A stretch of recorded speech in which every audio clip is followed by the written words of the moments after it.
Assalamualaikum warahmatullahi wabarakatuh. Kami dari kelompok 1 akan melakukan pengamatan terkait dengan simbiosis dalam matkul praktikum IPA.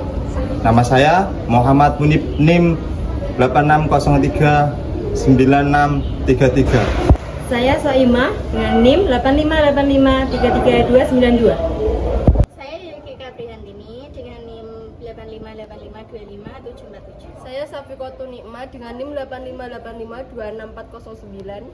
Halo, saya Salma Vanessa Tiani, NIM 8585355665. Baik teman-teman, kali ini saya akan menjelaskan tentang simbiosis mutualisme, di mana simbiosis mutualisme adalah simbiosis di mana dua tumbuhan itu adalah saling menguntungkan.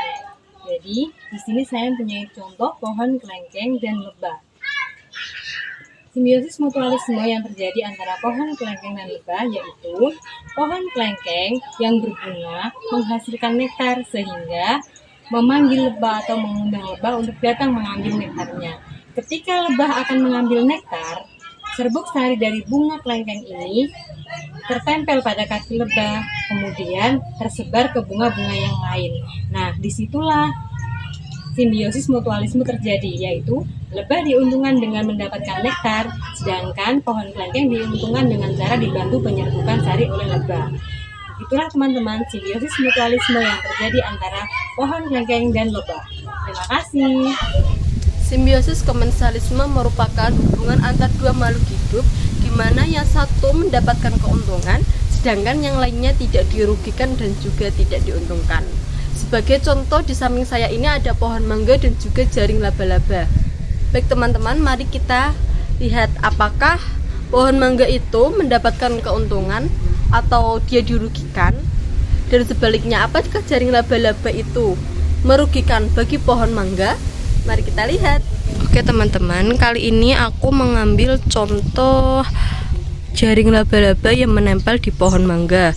Jadi seperti ini penampakan pohon mangga, dan ini jaring laba-laba yang menempel di pohon mangga, di mana laba-laba mendapatkan keuntungan karena pohon mangga digunakan sebagai tempat untuk membuat jaringan yang menangkap mangsa seperti serangga kecil. Nih, aku deketin. Kelihatan nggak sih? Ini tuh, ini serangga kecil tuh. Ini tuh, dan dia lari teman-teman. Dia menanggap serangga kecil, sementara itu pohon mangga tidak merasa dirugikan maupun tidak merasa diuntungkan adanya jaring laba-laba tersebut ya teman-teman. Jadi dia hidup seperti tumbuhan yang lainnya yang tidak ada hama ataupun hewan yang mengganggu, dan di sini tidak ada benalu yang menempel. Jadi mangga hidup subur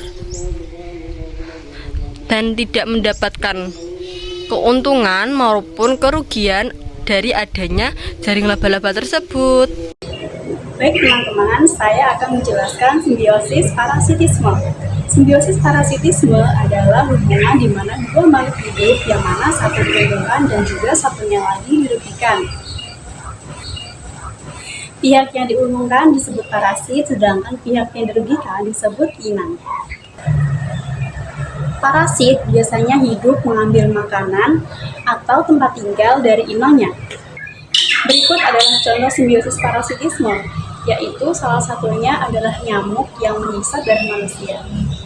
Dalam simbiosis parasitisme, nyamuk sebagai parasit diuntungkan dengan menghisap darah untuk protein reproduksi telur. Sementara manusia sebagai inang dirugikan karena gatal, bengkak, dan risiko penularan penyakit berbahaya. Air liur nyamuk yang disuntikan saat menggigit dapat menyebabkan reaksi alergi. Sementara patogen yang dibawa dapat menyebabkan penyakit seperti CDC, malaria, atau demam berdarah. Demikian penjelasan tentang simbiosis. Semoga video ini membantu kita untuk saling memahami hubungan antar makhluk hidup di alam. Terima kasih. Sekian dari kami. Wassalamualaikum warahmatullahi wabarakatuh. See you next video. Bye bye.